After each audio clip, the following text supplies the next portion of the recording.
Welcome, it's Charter California Edition. I'm Brad Pomerance, and we are joined by Patricia Lock-Dawson. She is the president of Riverside School Board, Riverside Unified. Congratulations, Madam President. Thanks, and you became president in November. What does that mean? Well, it means I get to run the meetings every week and Right. keep them on time. So that's Okay, probably the fair biggest, enough. most important thing. But also leading the school in leading the district in a whole new era, I think, is the biggest challenge. That is an understatement. Yeah. That is an absolute understatement. When you look at what's happening in California, it's nothing short of a revolution. You have so many currents kind of coming at you at one time. On the one hand, you have what's known as the local control funding formula, which changes the way schools are funded. On the other hand, you have the Common Core standards, which changes the way education is kind of meted out. Right. And one is very centralized, being Common Core. Local control is just that, local. It is, and that's the great promise of local control funding formula, is that the government and the governor has decided to give us, the districts, control over what we think our priorities are and what we think needs to be done. And our role is to go out as a district and go out in the community and say, what is it that you think will make our students successful? So let's talk about that, because there's another acronym. It's LCAP, Yes. Local Control and Accountability Plan, and Riverside is taking that very seriously. You have this program, Success for Students, at successforstudents.org, and you are going to the community and you are asking your community, what do you want us to do? What are your priorities? What are they? You've already had meetings. What are they saying? Yeah, well, a big part is just providing the resources that our kids need to succeed, having access to courses that they need to get into college, Right. making sure they're getting counseling that they need, making sure that teachers are well prepared with Common Core. That's the craziest Right. part. And then, of course, one of the other things is, getting a superintendent on board. Yeah, that's a whole other issue. That's a whole You other have an issue. interim right now. So but we hear be that that. as it may, but here's what's kind of tricky for all school districts. Part of the local control funding formula, you get that base grant, and that's fine. And it's higher than it had been in the past, so that's great news. But then, for each student that falls into a targeted category, foster care, ESL, or economically disadvantaged, you get a bump. And then if you have 55% or more in those categories, you get another very significant bump. Riverside falls into that second category. So you have this chunk of money that's really supposed to be dedicated to a targeted population, but then you have this base grant, and it's in two different pots and two different. Well, I got to tell you, Brent, you get an A+ for figuring out the Right. local control funding Okay, there you formula, have it. because folks have a really difficult Right. time understanding it. That's right. We do get a base grant, which we think it's kind of difficult to say, but across the board, on average, we're probably going to get about $7,900. I've heard something about that. Yes. Around that. Yeah. And then on top of that, we're going to get some additional money, or what's called supplemental Right. funds. And you're right, that does. It goes to 3 subcategories: Right. foster youth, those who are economically disadvantaged, and also English language learners. Right. So that's part of our LCAP process. Right. We're integrating that as going out and saying, how best can those funds address those 3 groups? And so a lot of the representatives we are inviting to these meetings represent some of those subgroups. But what's interesting is when you look at those 3 groups, at first glance they may seem to have similar interests. But look, just because you're an English language learner doesn't mean that you're economically disadvantaged. You're right. And you could be super bright and be an English language learner. Economically disadvantaged also could be very bright. Yes. And so it really makes it so very challenging to figure out how best to serve these children. And to make it even more complicated, within Riverside Unified School District, we've done a wonderful job of integrating our schools. Right, So right. We don't have really a lot of schools that are in dire poverty or I that see. are in, really wealthy. Most of our schools are a mix of all of those kids. So how did you get to that 55% cap? Is it you have... It's overall, so it's for the entire population. Right, but is it that are your targeted more ESL or more economically disadvantaged? Do you know?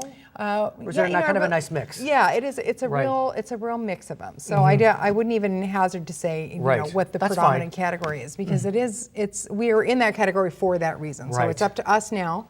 And that's the magic Right, of the local, exactly. is that we're supposed to decide, okay, which one of those are most needful? Which one Right. of those do we need? Are they all equally needy?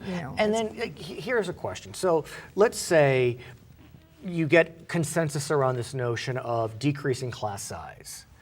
Now that's going to benefit everyone.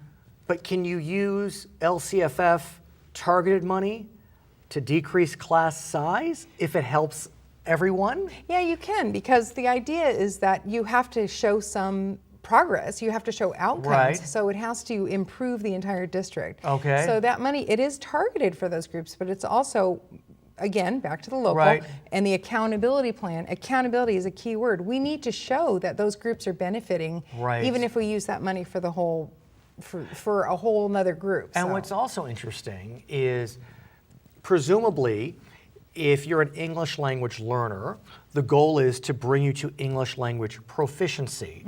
If you reach that level of proficiency, you no longer are one of those targeted students, and that could cause a loss of money to the district. So it's a bit perverse. Well, it is, but you know, we would love to put ourselves out of the supplemental business. I mean, That's honestly, fair. No, you're because very well we stated. want to help these children, and I think the other thing is too, you know, there are districts across the state already that lost money this last year because of that, because they didn't reach that count. So they had didn't. successes. So some of them who had been getting money actually reduced funding. Some of them who were in dire need got a lot Right. more money. Riverside's kind of in the middle, so we're Okay. doing. We have a little bit more. I think our budget, the governor's budget right now says we're probably going to get about 15 million this year than last year. And That's remember, real. that's after $100 million. I know, we know in that. cuts. Yes, yes. So, and then I think next year it's slated to go up an additional 30 million. Right. So I think we are seeing progressive increases in funding. In the background, you have Common Core, which at some level is a cross current against local control because you're having to meet certain standards. There is the element of local innovation, but still it's changing the way children are educated. It's not the drill and kill. It's much more.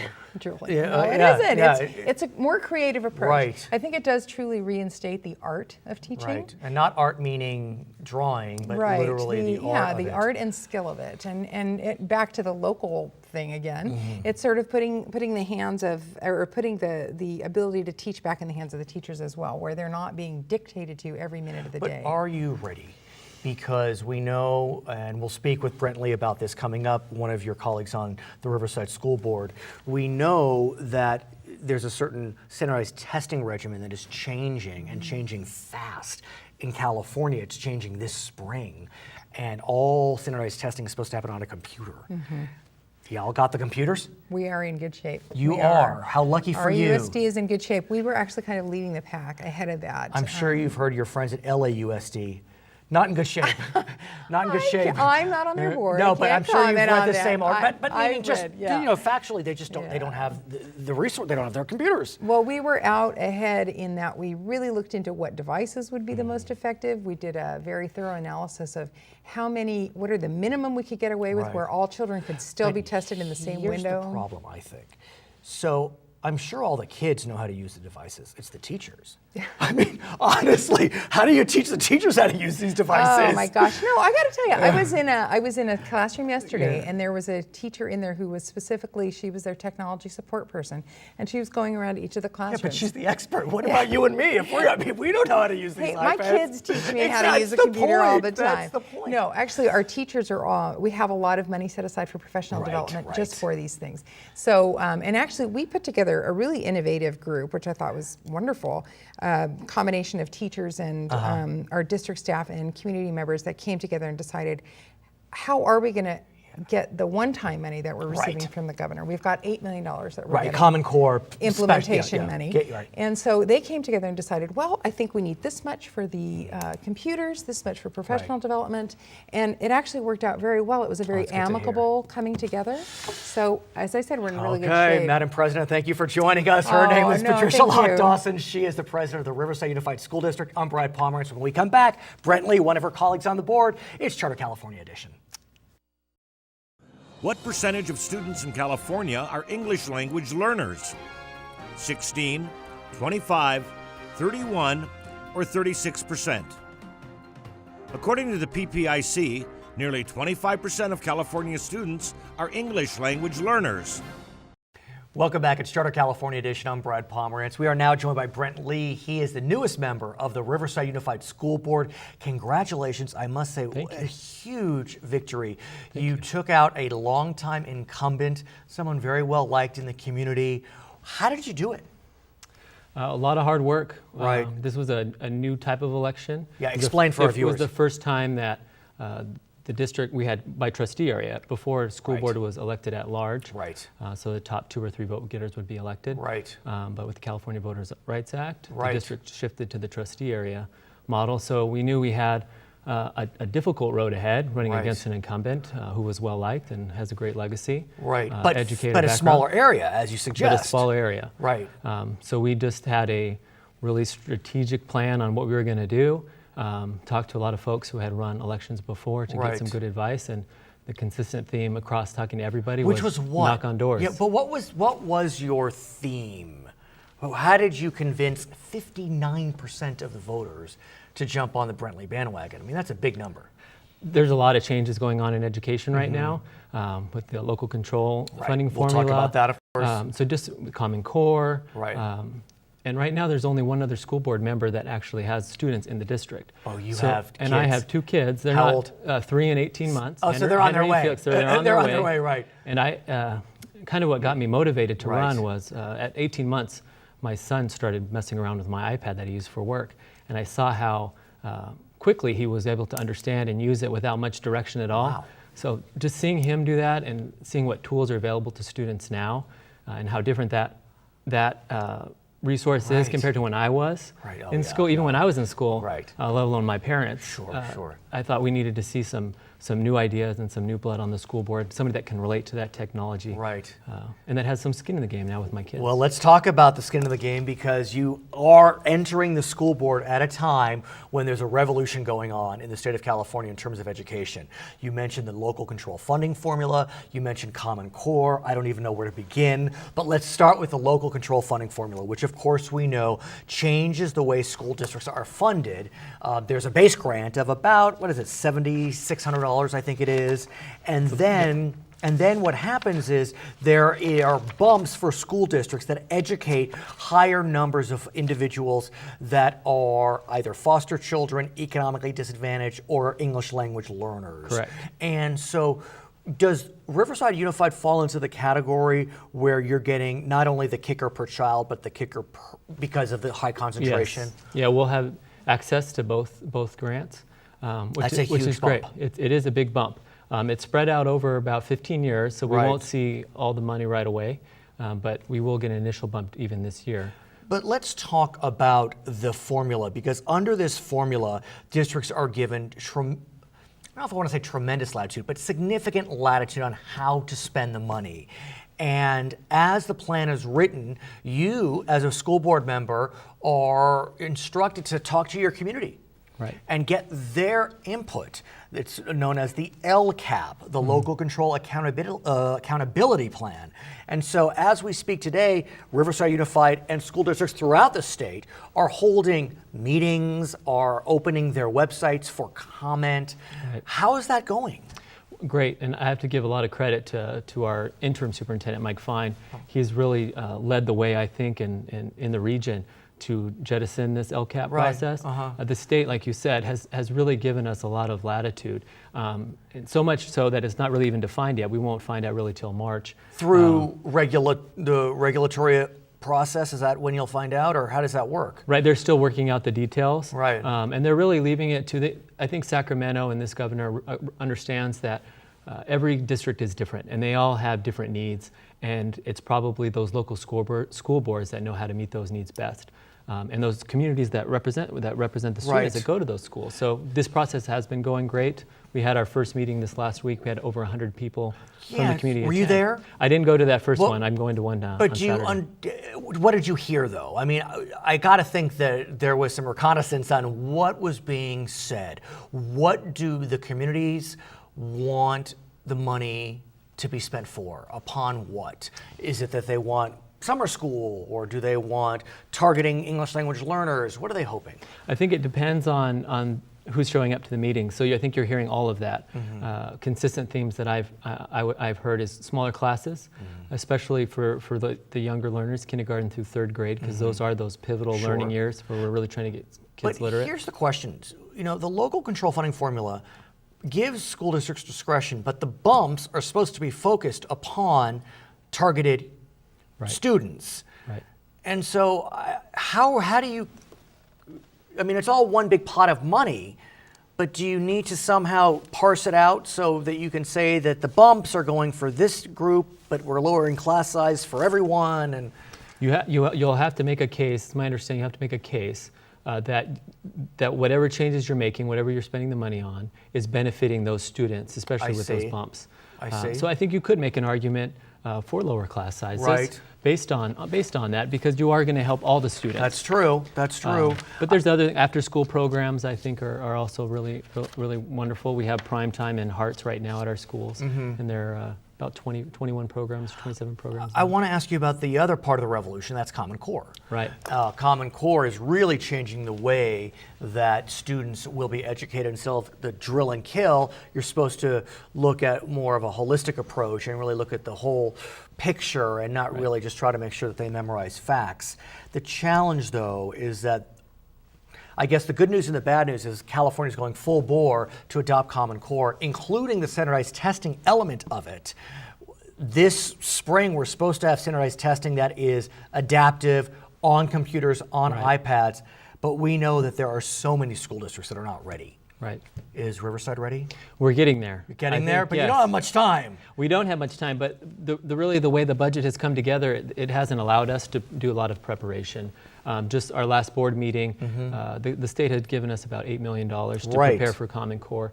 And so our board just got together and we voted to approve what the committee had decided how they would like to disperse it. And a majority of that money is going to go towards professional development for the teachers, which I think is very important because they're the ones who are going to have to implement these standards in the classroom. No doubt. And then the other large portion of that is the technology. We will no longer have the CSTs. We'll have the California State Standard Tests. We'll have the Smarter Balance Assessment, which is still being built as we speak. And as you mentioned, every student will need a ticket on a computer. So about $3 million will be spent on a computer that will remain on campus and be shared amongst the students so that they can practice taking the test and then also be able to take the assessment when it's time. Will it be ready? I mean, there are so many. It has to be. It has to be. It does. I have full faith in our district and our teachers. Very confident. We have the best staff. We have the best teachers, and we're going to get it done. At the same time, in addition to the standardized testing element, it is a whole new way of educating. And I want to get a sense, how do you change years and decades of one type of education into a whole new realm? You indicated you can look at the professional testing side, or professional development side, I should say, but what does this look like for the students? I mean, how does it happen? I mean, is it just one day you flip a switch and it's a little... Obviously, it's not that easy. It is very complicated. But I think teachers had some buy-in in creating these standards. And so as long as the teachers embrace the change, they're the ones who are a conduit to the students. Right. So if the teachers embrace the change and accept the change, they're going to create lesson plans that are going to benefit the students to prepare them, like Common Core is supposed to do, for college or for their career field. Have you gotten any pushback about Common Core? Because we're starting to hear rumblings that, oh, this is a federal government takeover. It's kind of ironic. At a time when local districts are getting more control through the local control funding formula, you have Common Core, which sets some form of uniform standard. Right. And I haven't since I've been elected. I've only been on just up a there few months, for a couple months. But during the campaign, I did get some. And I think a lot of it has to do with the fear that it is kind of a federal program. And it's not. It was built by the states. There is, some consistency across the states. And I think anytime you have something new, coupled with the way we're funding schools and all the changes. He's Brent Lee. I'm Brad Pomerance. We thank you so much for watching Charter California Edition. How many states have adopted the Common Core standards? 40, 45, 48, or 50? 45 states, D.C., 4 territories, and the Department of Defense Education Activity have adopted the Common Core state standards.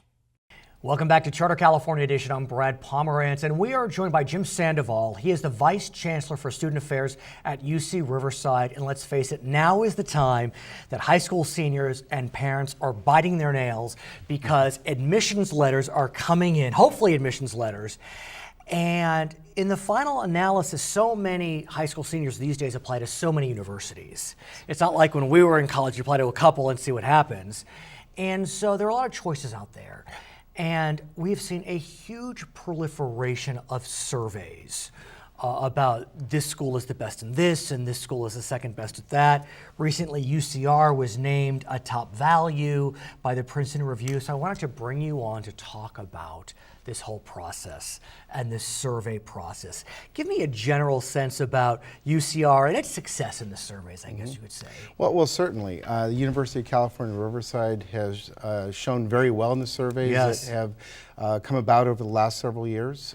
We consider them to be valuable in terms of providing families with an indication as to what our strength is as a university. Here's the challenge. So when I was applying to college, these surveys did not exist.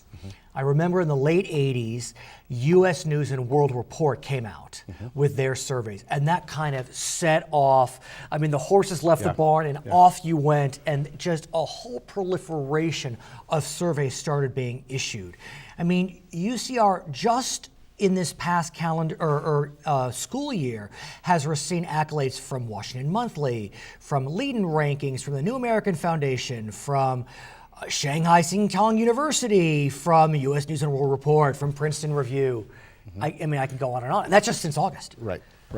So as you would imagine, it can be extremely overwhelming trying to decipher what all of this means. And we spend a lot of times working with prospective students and parents, helping them to understand that. But to your point, in terms of when you and I were looking at colleges, there was one indicator. And just one category. I mean, literally, U.S. News, I can remember this. It just ranked the universities. I'm not even sure if it broke up. Maybe it broke up public versus private or regional. But it was very simple. Yes, it was. Now it's countless categories. Countless.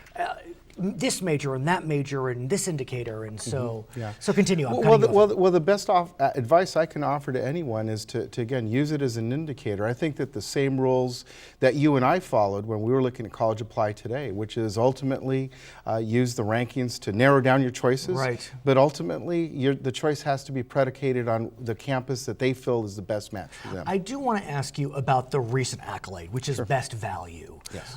That has been an honor that UCR has received for a few years in a row. I mean, I've seen these releases. Because look, college is so very expensive these days. Yes. I mean, I went to a private university for undergrad. It was $11,000 a year. That's not even UC's tuition. I mean, UC's tuition now is more than that. Right. And so it's very expensive. I understand at UCR, this is public knowledge, $30,000 for room, board, and tuition. Correct. There are families of four that live fine on $30,000 a year, period. So when you see a ranking as best value, that's good to know. Yes, good. That's good to know. So what does that mean, best value? Okay, so it's a combination of the opportunities to receive funding to offset the cost, so financial aid and scholarships, and then also the quality of the education as well. Okay, I want to drill down to financial aid because you got your start in financial aid. Correct. You grew up in financial aid professionally, and financial aid these days is so valuable for so many families. Really drill down and talk to us about that financial aid element, because obviously you're doing something right at UCR. Right. As parents who are watching now, as students who are watching now, what is the recipe? The secret sauce for financial aid? So the first key is to apply for financial aid to all universities that students are looking to be admitted to. But can I cut you off for a second? Sure. I am under the impression that if you apply for financial aid, you're put into a different pile. That is not true. Absolutely not true.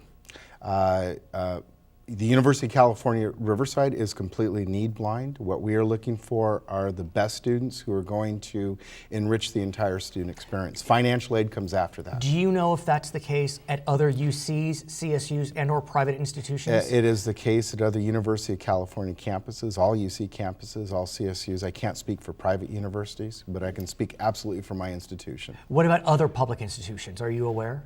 I'm not aware of any that will look at the financial aid piece and make an admissions decision. Right, but not based so on much a decision, but a leaning, yeah. Yeah. No, I don't know of any that will do that. okay. So the first ticket is apply. Apply. Even if you come from kind of a middle class, upper middle class Yeah, family. because number one, the application is free.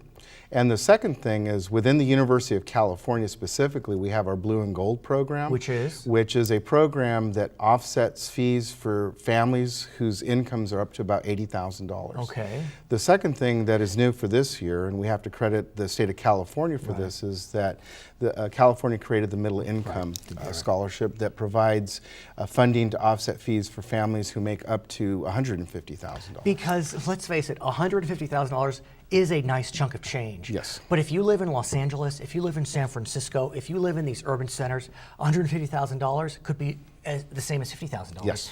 Compared to a smaller Yeah. market. Right. And so, okay, so you've applied. Then what? What do you? Because it's. Help me. Is it a different process criteria for financial aid versus admission? Yes, it's a completely different process. But meaning a different kind of thought process Yes, in terms yes, of it whether is. we should grant the package or not. Well, the methodology for determining eligibility within the UC and by and large across private universities and other public universities is a fairly standard methodology where we're looking at basic factors, parent income, assets, size of the family, number of children in college, and based upon those can derive what the need of the student is. And then we provide financial aid to meet that need. So besides need-based, what about merit-based? Do they exist? Yes, merit-based does exist. We have done a good job of developing our portfolio of merit-based programs at UC Riverside, and that is driven predominantly by academic standards. In some cases, need is factored into it, but by and large, it's academic. So what if you have kind of a blend of both, where you have strong credentials, you also have a need? Students who have high financial need Right. and high academic, meet a high academic standard are in the best of both worlds. They have the opportunity to secure need-based financial aid, such as Pell Grants, Cal Grants, Right. University of California need-based grants, Okay. plus also the merit scholarships. So I'm going to push you a bit, and if you demur, I understand, but are there certain surveys, I'll put it this way, that have better reputations than others?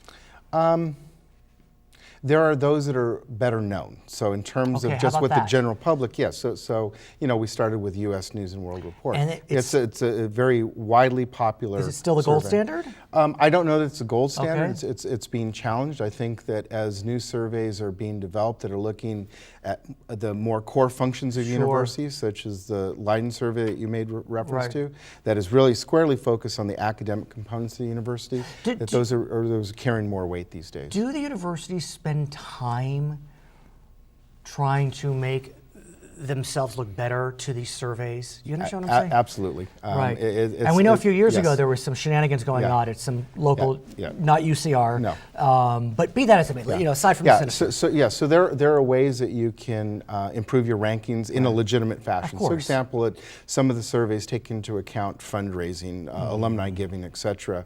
So universities will push more of their alumni to give perhaps at lower dollar amounts, but the percentage of alumni who I give is see. higher, so that would Right. improve the ranking. Again, entirely legitimate, but to be perfectly candid, yes, universities take time to understand the surveys, the criteria they use, and then to the extent that they can adjust things to meet the criteria, they'll Sure. do that. So U.S. News will report what other surveys are more well-known, seem to have a strong reputation. Well, the Washington Monthly has developed an extremely strong interesting. reputation, and we really have noted that through our surveys of Right. prospective students, and what it's looking at, the core purpose or criteria for the Washington Monthly is public service. Of course. And not just public Right. service in college and universities, but actually service to our society.